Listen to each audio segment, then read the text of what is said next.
Доброе утро, наши дорогие телезрители. Мы рады вас приветствовать у экранов ваших телевизоров, может быть, даже гаджетов, если вы смотрите нас онлайн. И, как всегда, по будням в эфире «Утро Якутии». С вами Руслан Ачиров. Уже 4-й день. Не устаю желать вам хорошего и бодрого настроения. Если вы любите настольные игры, а также белых медведей, а еще больше кошек, то сегодняшний эфир вам точно понравится. А если из всего этого вас ничего не вдохновляет, то, думаю, к ювелирным изделиям и к моде вы наверняка неравнодушны. Но еще в преддверии праздника нашу женскую половину ждет сегодня сюрприз. А какой, узнаете далее, если будете сегодня вместе с нами.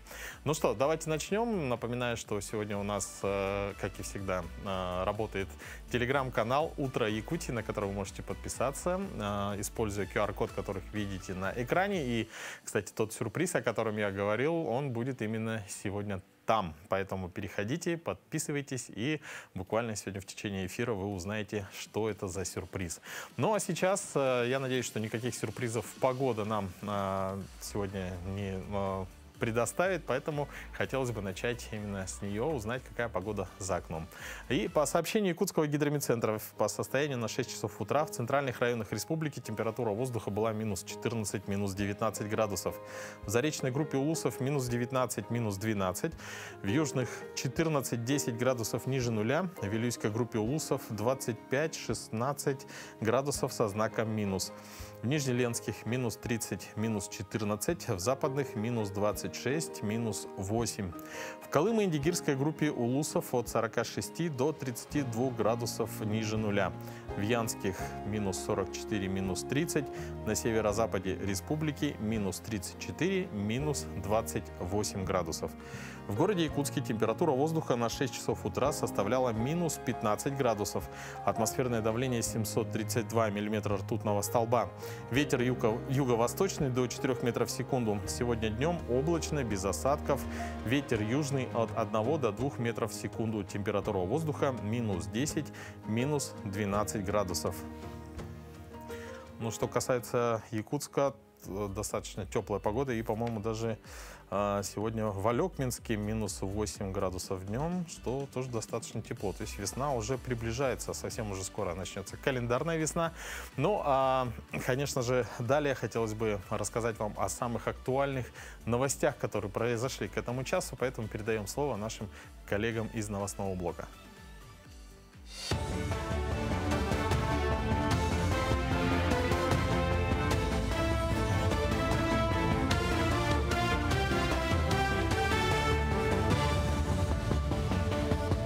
Доброе утро, коллеги. Далее блок новостей. С 1 марта вступит в силу закон, позволяющий людям устанавливать добровольный запрет на получение кредитов и займов. Это можно будет сделать на портале госуслуг, а после 1 сентября в офисах Центра «Мои документы».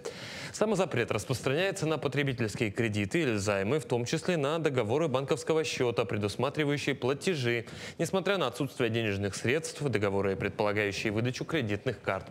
В то же время его нельзя будет установить на ипотеку, автокредиты и обязательства, по которым обеспечены залогом транспортного средства, основные образовательные кредиты и те, которые сразу перечисляются в образовательную организацию, а также на разного рода поручительства. В марте этого года Якутский республиканский мониторинговый центр помощи пропавшим и пострадавшим детям отметит 5 лет со дня своего образования. За это время была проделана большая работа по спасению и поиску людей. Волонтеры центра работают и днем, и ночью, и летом, и зимой. Поисковый отряд состоит из нескольких групп, одна из которых – это группа информационного сопровождения, которая занимается сбором необходимых данных. Представители ведут поиск от начала и до конца, встречаются с пострадавшими, принимают решения о том, как организовать работу и какие задействовать средства, чтобы как можно быстрее найти пропавшего человека. 85%, 90% закрываются путем инфосопровождения, даже не без выхода на физический поиск. Вы наверняка сами в городе видели, у нас проходят вот так вот ориентировки, пошли по статусам, по соцсетям. И буквально через некоторое время, может быть, даже в течение нескольких часов или на следующий день уже объявление о том, что человек найден, но не было объявления о сборе. И вот это основная заслуга группы инфосопровождения – оповестить, помочь, то есть собрать информацию, потому что наш телефон 8924 872 91 12 – это телефон штаба волонтеров, который работает круглосуточно. Покорить педагогические вершины республиканский методический триатлон молодых педагогов среднего профобразования «Педагогические Альпы-2025» стартовал в Якутске на базе Якутского медицинского колледжа. 10 команд молодых педагогов среднего профобразования с разных районов республики в течение 3 дней покажут себя в нескольких направлениях, включая показательные уроки разговоры о важном. Основной целью мероприятия является повышение профкомпетенции, стимулирование личностно-профессионального роста и творческой активности молодых педработников. Буду смотреть на них, как у них аналитическое мышление, как они выходят из ситуации, какие перспективные вопросы отражают, которые нету сейчас. В прошлом году наши преподаватели показали лучшие страны, то есть лучшие, где преподаватели и проводят это мероприятие. Внедряются их работы, некоторые секреты от Сергея работы, потом мы скажем.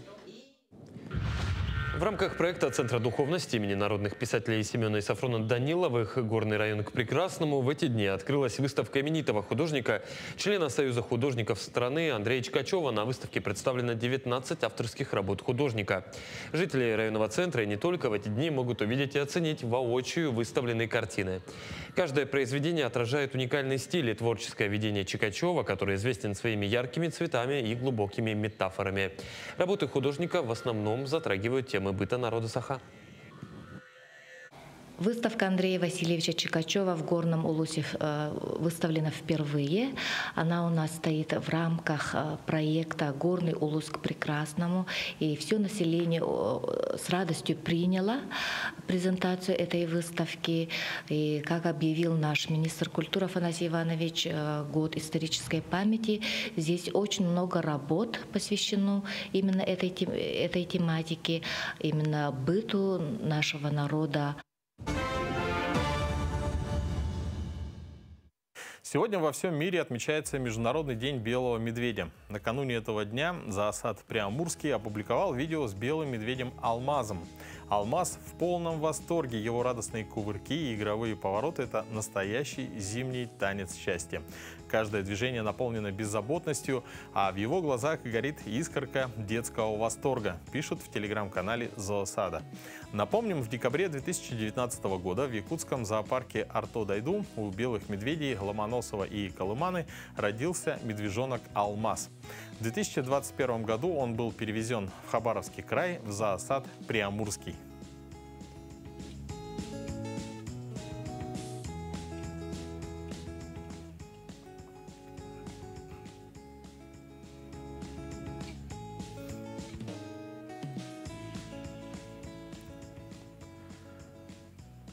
Ну, а сколько, вы думаете, обитает в Якутии белых медведей и где они водятся, кроме зоопарков? Об этом и многом еще другом интересном мы сегодня спросим у нашего утреннего гостя Николая Мамаева, научного сотрудника Национального парка Ленские столбы и младшего научного сотрудника Института биологии и проблем криолитозоны Сибирского отделения Российской академии наук. Николай, доброе утро. Доброе утро. Скажите, вот сколько сейчас особей белого медведя насчитывается на территории Якутии и в дикой природе, и растет ли их количество? Ну, по данным Международного союза охраны природы и группы специалистов по белым медведям, по всей Арктике насчитывается около 25 тысяч белых медведя. И белые медведи они подразделяют на 19 популяций. Даже так? Да. Из 19 популяций, вот 4 популяции обитают на территории Российской Арктики.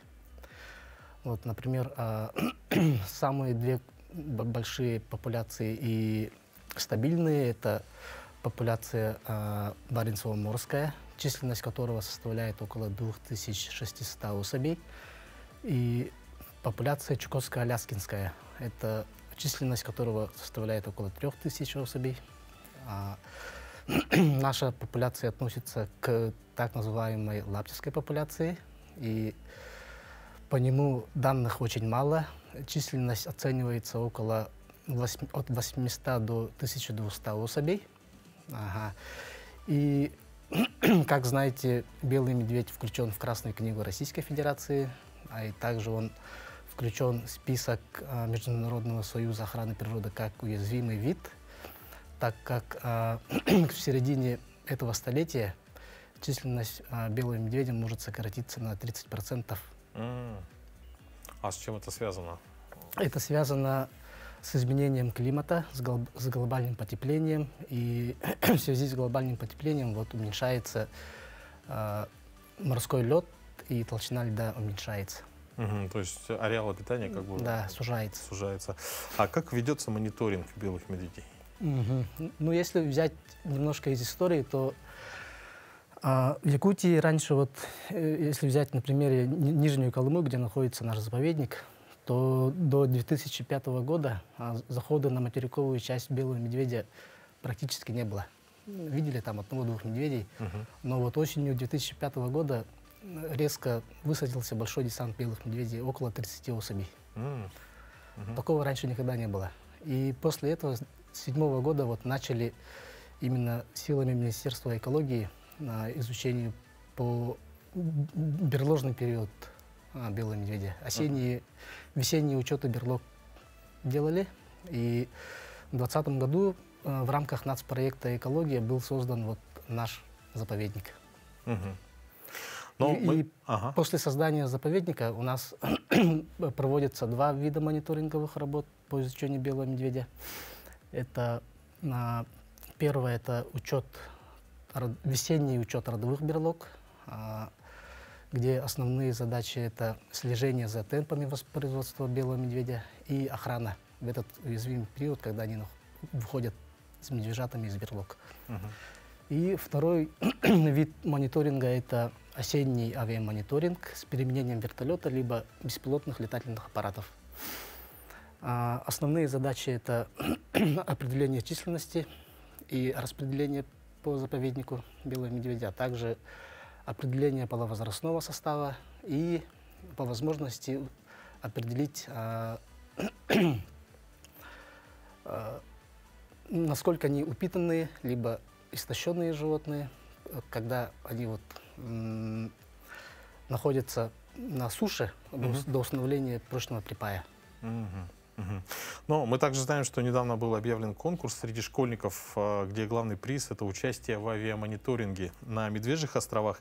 Можете ли более подробнее рассказать об этом конкурсе? Да, этот конкурс стартовал с сегодняшнего дня. Конкурс всероссийский. Могут участвовать школьники с 7 по 11 классы.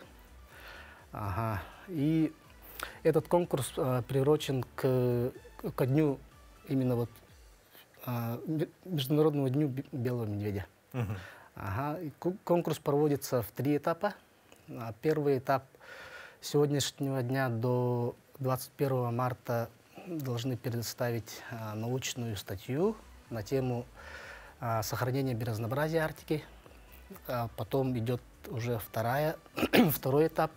На втором этапе должны подготовить научный проект на тему Арктика, настоящее и будущее. Потом идет защита проектов, это уже в конце апреля. Потом третий этап уже должны подготовить видеоматериал на тему арктический туризм. И как будут оцениваться работы? Что будет? Вот насчет оценки, итоги будут подведены где-то, наверное, в середине июня. И, скорее всего, это будет очень большая работа. Оценивать будут большие специалисты, много людей. И победители также смогут посетить наш заповедник и не только увидеть белого медведя в естественной среде его обитания, но и поучаствовать в научно-исследовательских работах, которые дают для сохранения и охраны белого медведя. Ну, то есть, получается, у школьника будет уникальная возможность увидеть все своими глазами. Поподробнее, может, сайт есть какой-то, где можно Да, поподробно можете узнать на сайте Ленских столбов. Можете пройти по сайту и нажать. Там все подробно, все описано. Скажите, вот все ли известно науке о белых медведях и какие научные работы проводят в последние годы ученые? Ну, белый медведь является одним из самых изученных видов крупных хищников. Но все же не все до конца известно, и ученые продолжают исследования по исследовать, например, поведение, экологию, генетику, а также адаптацию к меняющимся условиям среды обитания. Это связано, во-первых, с глобальным потеплением и таянием арктических льдов. Например, вот сокращение ледового покрова и утончение льда. Это приводит к тому, что уменьшается среда обитания белого медведя. И в связи с этим белый медведь, он адаптируется к новым условиям. Например, если медведь, находясь на суше, он переходит на альтернативные источники питания, такие как растительность, либо яйца птиц и так далее. Это приводит к тому, что у него в организме идет изменение. Да, и может негативно сказаться на него. И также на плодовитость тоже может сказаться отрицательно. Ну, мы желаем вам дальнейших успехов в научной деятельности. Напоминаем, что сегодня отмечается Международный день белого медведя. Николай, спасибо вам за то, что вы сегодня посетили наш эфир. Но на календаре 27 февраля сегодня также отмечается Международный день оптимиста. Отличительная черта оптимистов – это умение во всем находить хорошее и уметь радоваться даже мелочам. Если вы оптимист, мы вас от всей души поздравляем. А если с утра у вас имеются пессимистические нотки, то, надеюсь, наш эфир это исправит и ваш день пройдет на хорошей ноте. Ну а сейчас давайте узнаем о других датах и событиях сегодняшнего дня.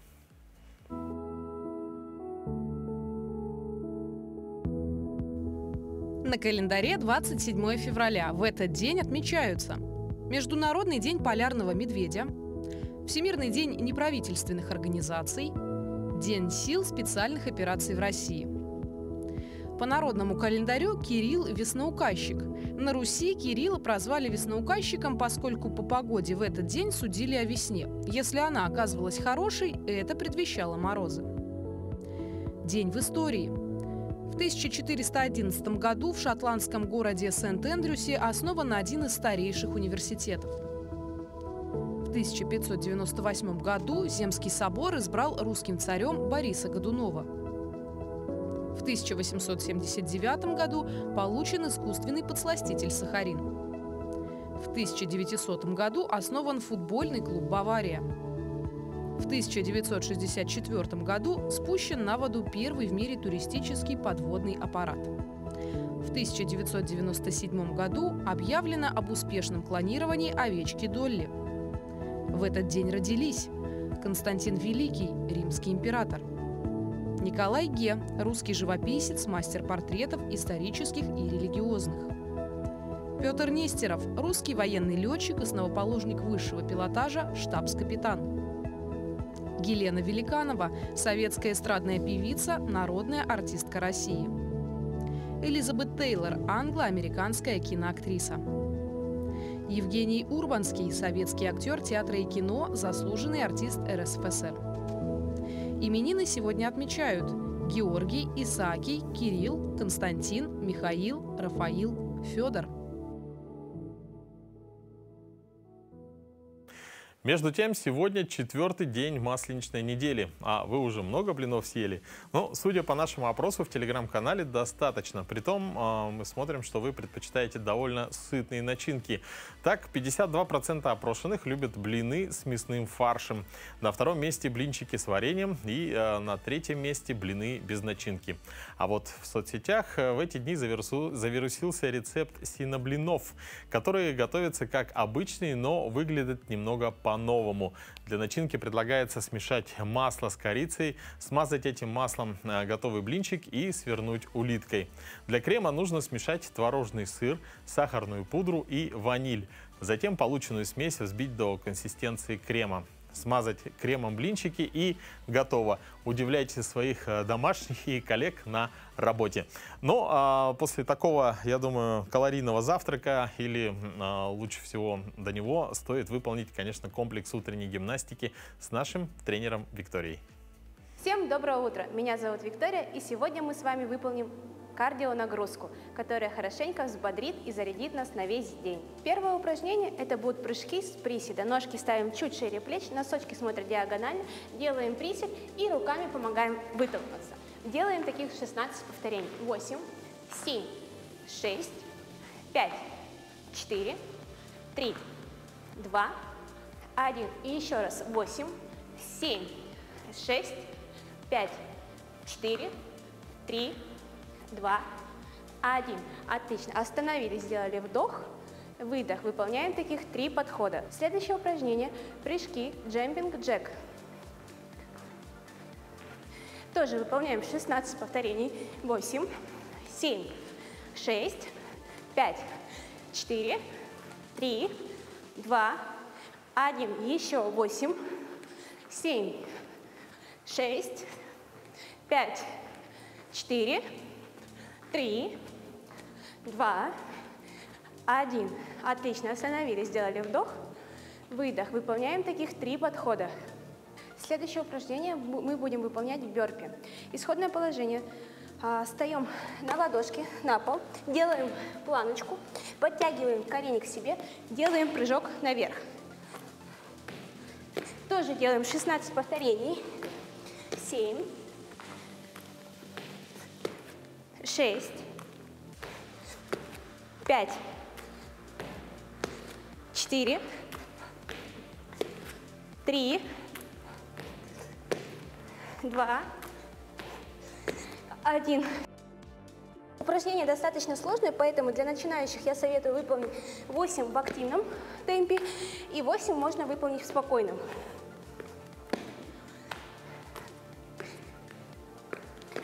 3,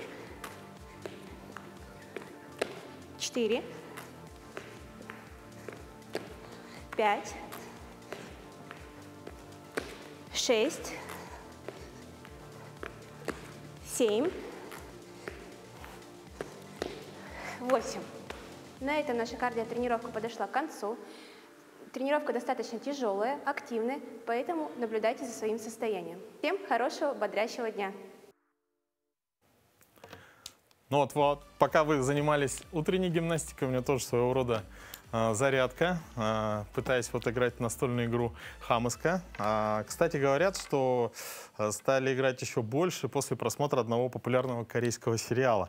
Вот. Но в целом здесь вроде ничего сложного. Подкидывай, да, лови.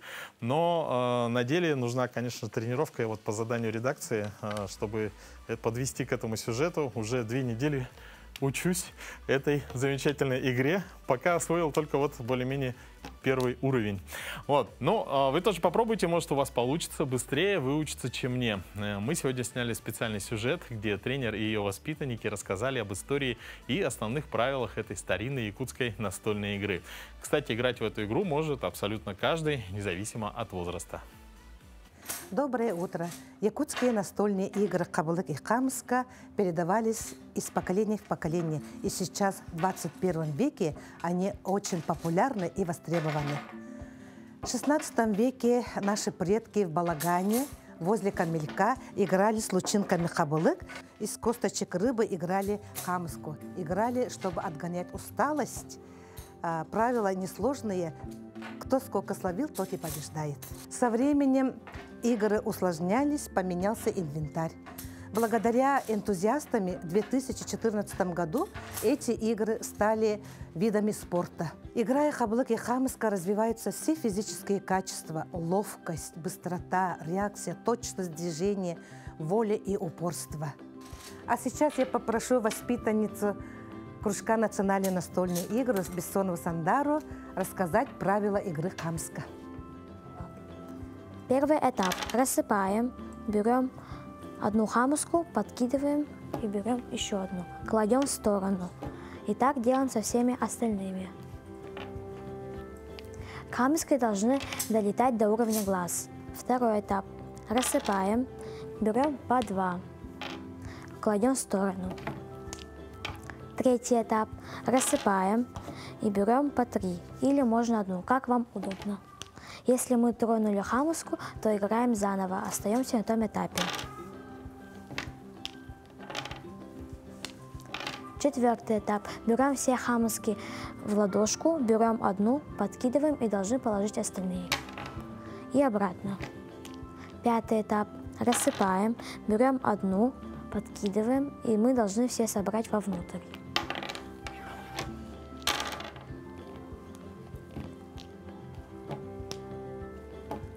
6-й этап. Берем все хамуски в ладошку, должны подкинуть и положить на тыльную сторону руки.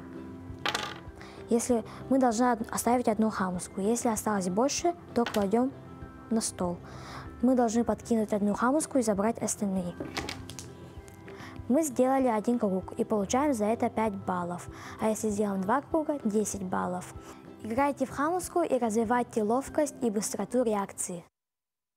Ну, действительно, какая сноровка и натренированность у нашей героини. В любом деле, где человек овладевает навыками и мастерством, его называют профессионалом. И сегодня в рубрике «Моя профессия» мы расскажем о ювелире. Меня зовут Владимир Шадрин, работаю мастером-ювелиром. Закончил Якутское художественное училище имени Петра Романова. Я работаю на производстве, поэтому у меня большое количество заказов, такой серьги, колье, вот все такое. Ну, ювелир должен чувствовать металл, как он податливый, неподатливый. И чувствовать вот это вот, как сказать, узор, пересекание узоров, читать узоры. У каждых странах свои узоры и свои орнаменты. Но каждый узор должен все равно читаться друг с другом. Чтобы не одна часть от другой отдельности не выходила, чтобы они все плавно перетекали, как вода. Ну, я в детстве любил очень сильно рисовать, лепить и все такое. Но после окончания учебы поступил в художественное училище. И мне понравилось. Ну, поначалу все не получалось. Каждый раз переделал. Тогда как мои студенты за раз все делали, а мне приходилось каждый раз переделать. И так вот постигал я опытом. Творческий порыв бывает, вдохновение, допустим. Когда ночью лежишь, прямо тебя переполняет. Если вдохновение пойдет, возьмешь карандаш, начнешь рисовать, у тебя сразу все получится. А и бывает такое, берешь листок, карандаш и начинаешь рисовать, и не получается, не получается. А потом какой-нибудь в один прекрасный день идешь и смотришь, допустим, свой вот, что ты нарисовал, и вроде бы ничего, и подходишь, и дорабатываешь, и уже с другим взглядом. Я получаю удовольствие от своей работы. Работа должна радовать человека. Но работа ювелира заключается в том, чтобы создавать красоту, и прежде всего для нашей, конечно же, прекрасной половины. И я думаю, что, собираясь на работу, наверняка каждый из вас надевает ювелирные украшения, созданные талантливыми руками якутских мастеров. Ну и, впрочем, как у каждого ювелира, у каждого мастера и профессионала, на столе должен быть всегда четкий порядок. Поэтому сегодня мы хотели бы поделиться с вами советами, как можно складывать одежду в своем шкафу. Давайте посмотрим. Наверняка вам знакома ситуация, когда кажется, что складывать вещи просто некуда. Заполнен весь шкаф.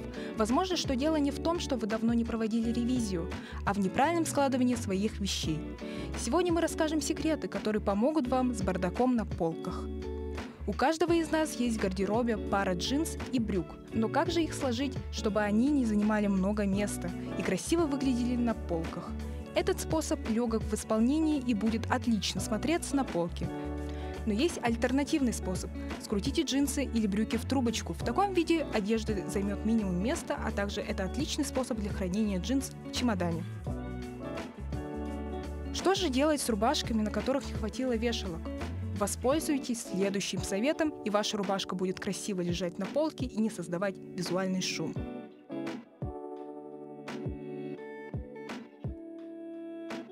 Попробуйте сложить футболки так. Благодаря этому стопки футболок будут выглядеть ровными и аккуратными, а футболка меньше мнется. Но если вы приверженцы вертикального хранения, то используйте следующую методику. Она подойдет тем, кто не боится глажки перед тем, как надеть вещь. Эти советы помогут вам облегчить уборку и помогут придать эстетичный вид содержимого в вашем шкафу.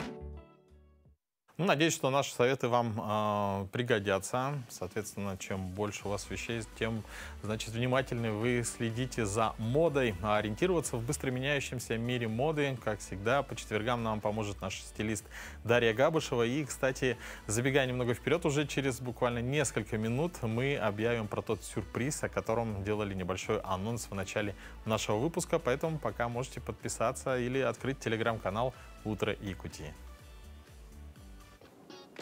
Доброе утро, друзья! Меня зовут Дарья Габышева, я персональный стилист, и сегодня ваша любимая рубрика «Советы от стилиста». Я знаю, что вы следите за этой рубрикой, мне многие пишут, и это очень приятно, дорогие друзья. Конечно, хочется, чтобы быстрее стало теплее, и, конечно, наши образы могут разнообразить наш день, поднять наше настроение и добавить цвета в нашу жизнь. Каждый сезон Институт Пантон объявляет новый трендовый цвет. И каждый раз думаешь, а стоит ли мне покупать какие-либо изделия данного цвета? Мне хочется, как стилисту, порекомендовать вам, что цвет – это состояние души, это состояние вашего настроения и той самой атмосферы, которую вы хотите принести своим образом в то место, куда вы пришли. Поэтому цвет необходимо подбирать, конечно же, в зависимости от своих интересов. Сегодня про это мы и поговорим. Каждый раз я напоминаю вам о том, что тренды трендами, но важно ориентироваться на свои интересы. Прежде чем внедрить модный цвет в гардероб, задумайтесь, как он будет сочетаться с вашим гардеробом. Один из самых сочетаемых цветов сезона, при этом безумно актуальных, это серый. Серый сейчас, как говорится, новый черный. Серый цвет бывает в разных оттенках, более светлый, потемнее и так далее. Конечно, смотрите так, чтобы он подсвечивал и дополнял ваши образы. Здесь у нас вот такая вот серый свитер с объемным горлом, достаточно свободная. Такой свитер здорово будет смотреться вообще с любым цветом. Например, если вы любите красный, но думаете, что он не идет вам у лица, попробуйте использовать красные брюки с данным свитером. Любите желтый, но переживаете, что у лица он, возможно, не будет смотреться так эффектно, как бы вам хотелось, также сочетайте его с серым. Серый является цветом-ахроматом. Его можно сочетать с любым цветом в цветовой палитре. Прежде чем выбрать модный цвет на будущий сезон, обязательно проанализируйте свой гардероб. Посмотрите, какие цвета вы предпочитали в прошлом году, чтобы не повторяться, и внедрите 1-2 новых цвета на этот. Если вы пока не готовы использовать яркие цвета и оттенки в своем гардеробе, попробуйте внедрить их в качестве аксессуаров. Это будет отличный эксперимент. А то, что задержится в гардеробе и очень сильно будет по душе, уже потом берите, как говорится, в полноразмерных вариантах верхней одежды, а может быть и в обуви, и может быть это даже станет основным цветом в вашем гардеробе. Всем желаю быть самыми стильными. Всем пока-пока. Но в преддверии женского праздника мы подготовили для наших милых дам замечательный сюрприз. Это подбор образа от стилиста, ведущей нашей рубрики «Мода и стиль» Дарьи Габышевой. Условия достаточно простые, и все подробности вы можете прямо сейчас увидеть в нашем телеграм-канале «Утро Якутии». Пост уже опубликован, можете внимательно его прочитать и участвуйте. Результаты будут подведены уже завтра, в пятницу, в 9 утра. Поэтому участвуйте, достаточно простые условия. Всего лишь нужно написать одну цифру, и вы можете получить этот замечательный сюрприз. Ну а сейчас мы приветствуем всех, кто только что к нам присоединился, к нашему эфиру. И сейчас пришло время пообщаться со следующими гостями нашей студии. Ирина Соловьева и Нараяна Антипина. Это режиссер мультфильма «Имана», а Нараяна озвучила главную героиню этого мультипликационного фильма, который будет презентован буквально на днях 2 марта. Доброе утро. Доброе. Вначале расскажите, о чем мультфильм и в чем его уникальность. «Имана» — это, получается, мультсериал, 10 серий, жанр такой детский, фэнтези. И он рассказывает именно о маленькой крошечной фее, которая как хранительница Севера, в общем. Именно вот тундровой зоны. И мы в этом мультсериале хотим показать детям быт, культуру северных народов, фольклор. Там есть много персонажей фольклорных, типа Чучуны, Домовая, Аринкл, Дух огня. Вот. И Имана, она помогает, получается, всем обитателем тундры, вне зависимости от того, это хищник, или это травоядный, или это человек. Вот. Ну, как бы хотим именно показать, что все взаимосвязано, и как бы нет таких каких-то ограничений в этом плане. Вот. Ну вот мультфильмов собственного производства пока вот сейчас в Якутии, ну, немного, да, небольшое количество. Можно сказать, вы одни из немногих, в отличие вот, ну, от создателей кино. Кино у нас хорошо развивается. Вот сложно ли быть мультипликатором и в чем состоит особенность работы? Да, это получается довольно такая комплексная работа, ну, как и кино тоже, в принципе, очень командная, то есть зависит от очень многих участников команды, начиная с визуала, с озвучки, с рекламы, ну, в общем, очень много таких аспектов. А если говорить именно о мультипликаторах, то, ну, это довольно творческая работа. Многое как бы по пути меняется, начиная со сценария. То есть, например, у нас первоисточник — это комикс местного художника Гордея Спиридонова. И нам просто понравилась сама вот идея о маленькой крошечной фее с волшебной сумочкой. И мы решили воплотить эту идею через мультсериал. И, например, в комиксе было очень много персонажей интересных, но нам пришлось многих урезать ну, в силу производства именно самого мультсериала. Вот. Ну, как-то так. То есть все еще происходит такая некая переработка материала, да? Да, чтобы, да. Было, ну, как можно было это посмотреть уже в виде мультсериала. Нарьяна, вот как много ролей ты озвучила, прежде чем озвучить Иману? Доброе утро. Я перед тем, как озвучить Иману, занималась дубляжом. И озвучивала я Мимимишки, Лисичку, Карамельку из «Трех котов» и Тому из Тимы и Тома. Здорово. То есть ты уже подошла с таким багажом, да, с опытом к озвучиванию Иманы. А были ли сложности и как ты с ними справлялась? Ну, раньше, когда я только начинала озвучивать, то, конечно, были, но сейчас уже мне в удовольствие озвучивать. Ну, всегда так было. Можем попросить тебя, ну, какую-нибудь фразу вот, голосом Иманы в прямом эфире сейчас для наших телезрителей озвучить? Тарабачан, аттамин Иманабын, онна минапта каппардахпын. Круто, здорово. То есть у тебя уже, ты уже знаешь, вообще вот есть сложности, вот, например, герои бывают разные, и вот у каждого свой какой-то характер, и вот менять голос, это сложно вообще? Да. Есть свои характеры, как он общается, и это все надо учитывать, и очень иногда сложно озвучивать некоторых персонажей. Допустим, перед тем, как начать, ну, не знаю, как назвать, смена, да, ну, вот, озвучка, да, входишь ли ты, как бы, есть ли какая-то репетиция или что-то такое вот, то есть вхождение именно вот в этот образ? Да, ну не особо. Не особо, то есть уже с опытом, уже, конечно, на это времени меньше уходит. Хорошо, но скажите, кто еще работал над проектом Имана, вот, большая ли команда и что нужно, чтобы вот мультфильм получился? Да, у нас довольно большая команда. Получается, я режиссер, потом мне также у нас есть режиссер Мария Константиновна, она нам помогала. Вот. У нас очень, как сказать, чтобы сделать... Ну, вообще все начинается с сценария, с идеи, да? То есть самое главное, одно из самых главных для хорошего проекта — это всегда сценарий, то есть от него очень много чего зависит. У нас художники, аниматоры, звукорежиссер, получается, актеры озвучки, те, кто работают над песнями,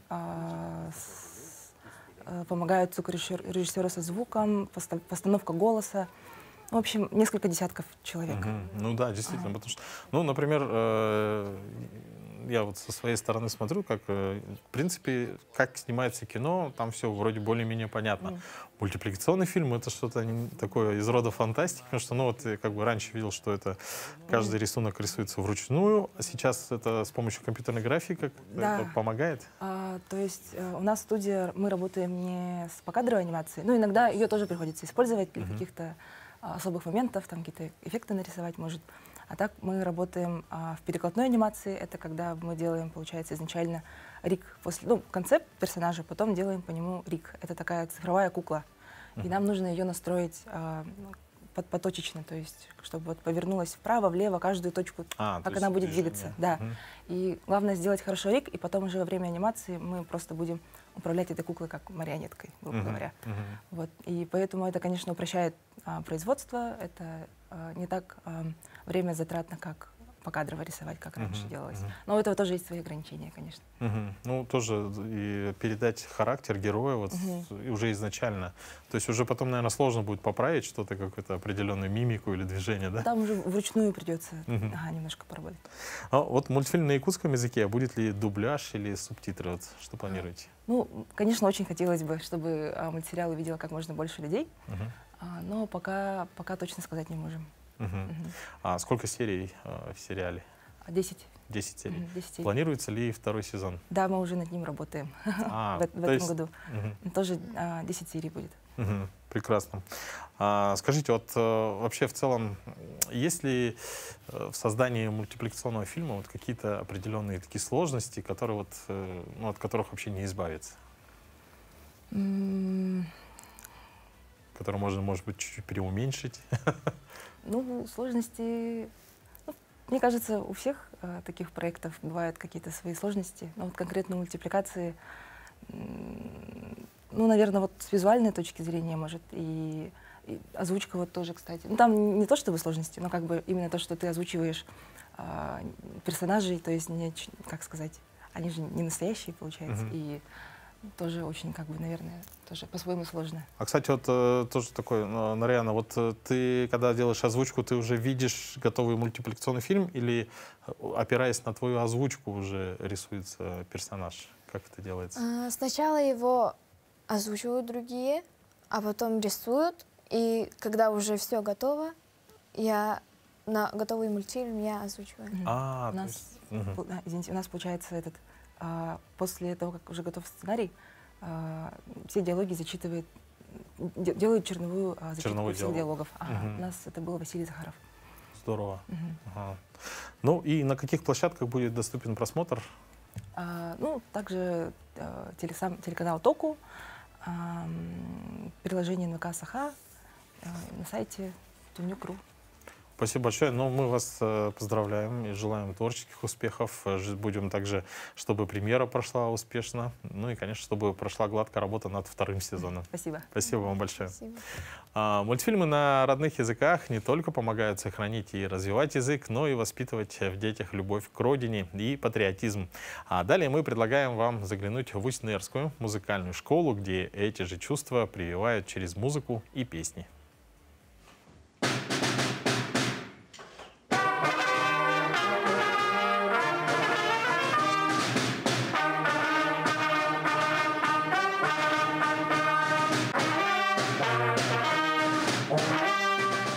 Вот таким фанфарным маршем начался в Усть-Нерской детской музыкальной школе концерт, посвященный Году патриотизма.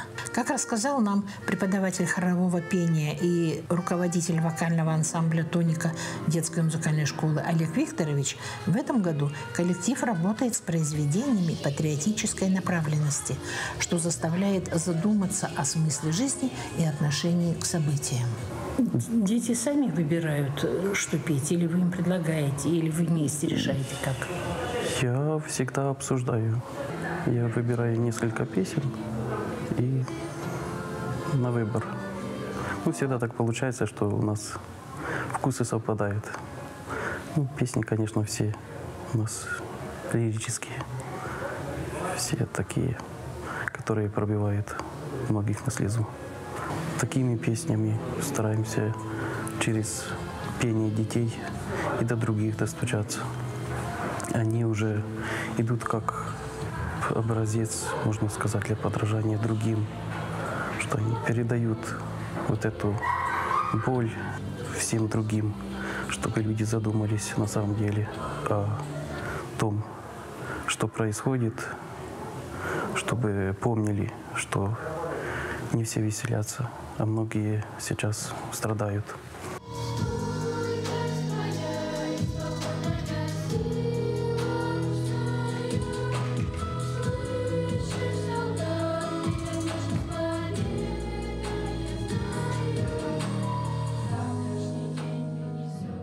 Многие исполнители сейчас возрождают жанр патриотической песни, придавая ему новое звучание. Вновь звучат популярные песни о родине. Каждый из нас испытывает эмоции от услышанного, гордость и уважение к своей стране. Патриотические мероприятия для детей – это не только развлекательный аспект, но и воспитательный, так как дети имеют возможность проявить свои чувства. Все номера очень понравились, особенно как поют дети, как они действительно осознают то, о чем поют.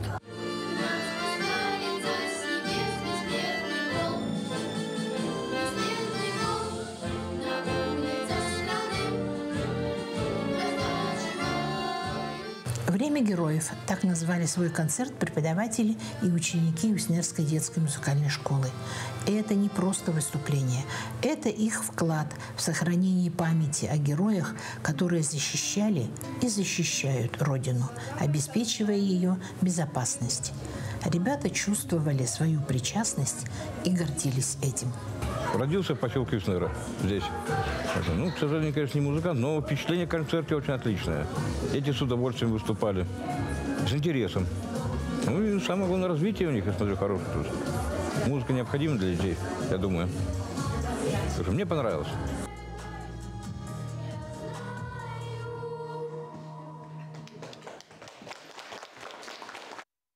Ну а сейчас наш эфир продолжит актуальные новости, которые произошли в республике, в России и в мире. К этому часу мы передаем слово нашим коллегам.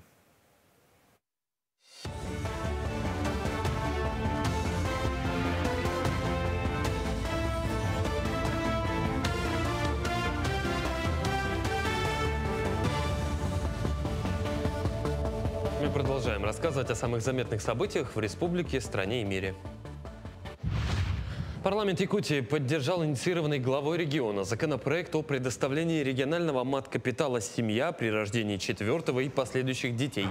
С 1 января с учетом целевого капитала «Дети столетия» единовременная поддержка при рождении 4-го и последующих детей составит 433 тысячи рублей. Напомню, что расширить действие мат-капитала «Семья» глава региона Айсан Николаев предложил во время оглашения послания к Госсобранию Илтумен. Тогда Николаев поручил правительству республики в кратчайшие сроки разработать соответствующий законопроект. Сегодня народные депутаты поддержали принятие документа, который восстановит справедливость в отношении семей, решившихся на рождение 4-го и последующих детей. На сегодняшний день полностью готовы свайные основания для 2 опор Ленского моста. Уже в марте на левом берегу начнется укрупнительная сборка 3 кофердамов, которые будут установлены в реке для строительства пилонов. Как сообщает группа ВИС, полностью готовы свайные основания для 2 опор моста. Продолжается сооружение 18 свай под еще 1 опору. Всего с начала работ строители забетонировали 63 сваи. На правом берегу Лены завершаются работы по переустройству русла реки Тамы. Отсыпано около 80% планового объема грунта. Безопасность превыше всего. В поселке Кангаласы прошли испытания автошин российского производства. В условиях сурового климата республики в течение 5 дней представители компании-поставщика проверяли маневренность, скольжение и другие характеристики своих изделий. Для испытаний было привезено 8 комплектов шин для легковых автомобилей. Их проверяют как в снежных полях, так и на льду. Как отмечают представители компании-поставщика, это их первые испытания не только в Якутии, но и в России. Модель эта очень примечательная, и мы ее привезли в 2 модификациях с текущим шипом.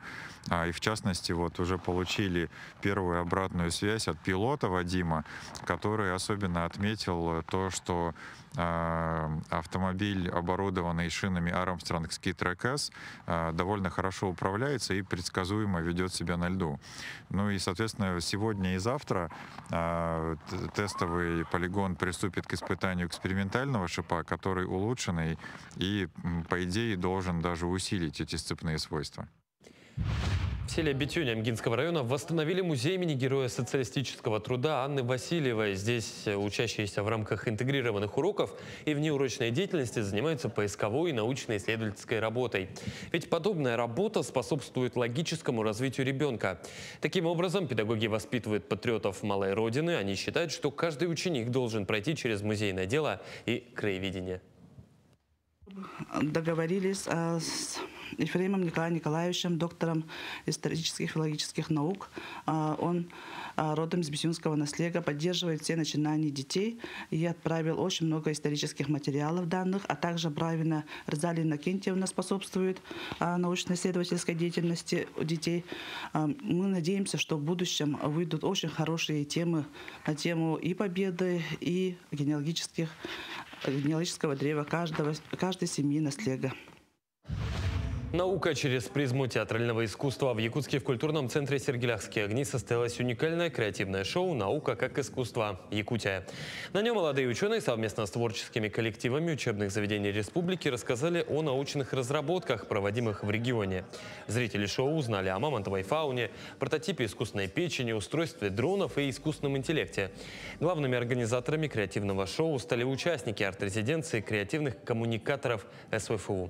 Ну а само шоу торжественно открыла неделю студенческой науки в Северо-Восточном федеральном университете.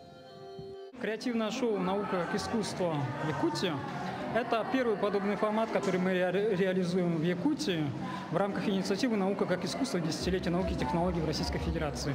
Цель нашего проекта – попробовать синтезировать науку и искусство, объединить, казалось бы, необъединяемое, но в самом деле в глубине своей природы абсолютно гармоничные друг другу направления. На этом все. Хорошего дня и оставайтесь на нашем телеканале.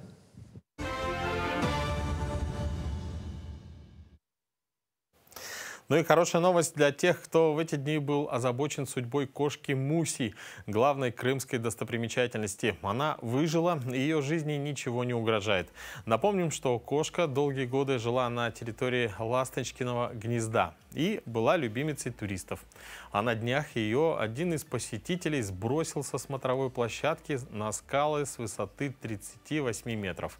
Мужчину задержали и возбудили против него дело о жестоком обращении с животными. А кошку спасли альпинисты, и сейчас Муся проходит лечение. Врачи отмечают, животное перенесло стресс, но ее жизни ничего не угрожает. Ну, я думаю, многие, да, наши телезрители видели это в соцсетях. Это просто еще вот эти кадры, когда этот человек сбрасывает кошку, просто по-настоящему душераздирающие. Но их очень хорошо, что все хорошо закончилось, и Муся в полном порядке, я думаю, придет в себя и также останется достопримечательностью Ласточкиного гнезда. Но также по сообщениям в соцсетях уже очень много людей, семей выразили желание взять ее себе домой.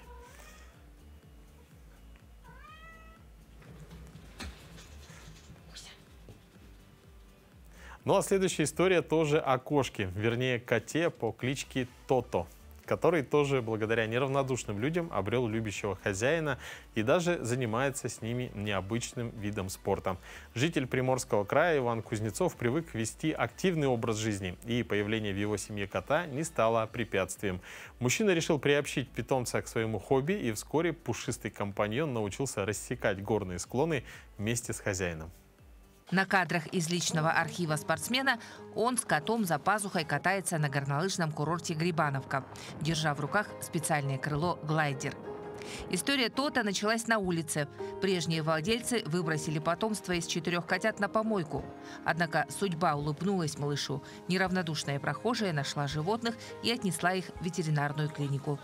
Позже одного из пушистиков приютил Иван. Я решил своего кота назвать в честь древнеегипетского божества Тот, то есть бог мудрости, луны, государственного управления. Первое экстремальное путешествие в жизни кота случилось во время поездки с хозяином на велосипеде.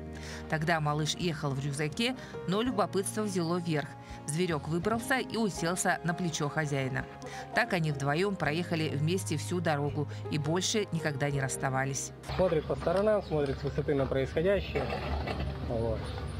То есть его больше смущает шум подъемника и большое собрание людей вокруг себя. То есть там он начинает нервничать. С тех пор Иван и тот вместе участвуют в активных видах спорта. И спидглайдинг далеко не предел. В перспективе у нас, как только будет сшито необходимое оборудование, мы хотим сшить контейнер, то есть планируем попробовать скалолазание в тандеме, сплав по реке, прыжок с парашютом осуществить. Иван Кузнецов ведет телеграм-канал, где за приключениями Тота следят подписчики. Спортсмен шутливо признался, что посты пишет он, а на комментарии поклонников отвечает сам Тот. В соцсетях Иван делится тем, как готовит питомца к новым спортивным достижениям. В ближайших планах команды покорить 10 горных вершин в Приморском крае, чтобы получить почетный знак «Приморский барс». Ну что, на этой замечательной ноте мы завершаем наш эфир. Также хотелось бы отметить, что в преддверии женского праздника мы подготовили для наших милых дам замечательный сюрприз. Как мы уже отмечали, в телеграм-канале уже стартовал наш небольшой конкурс, итоги которого мы подведем уже завтра, в пятницу, в 9 утра. И у нас уже сейчас на данный момент есть 9 участниц. Поэтому участвуйте. Все, что нужно сделать, это поставить порядковый номер. И, возможно, именно вы станете победителем. Но мы прощаемся с вами до завтра. Увидимся с вами в это же время.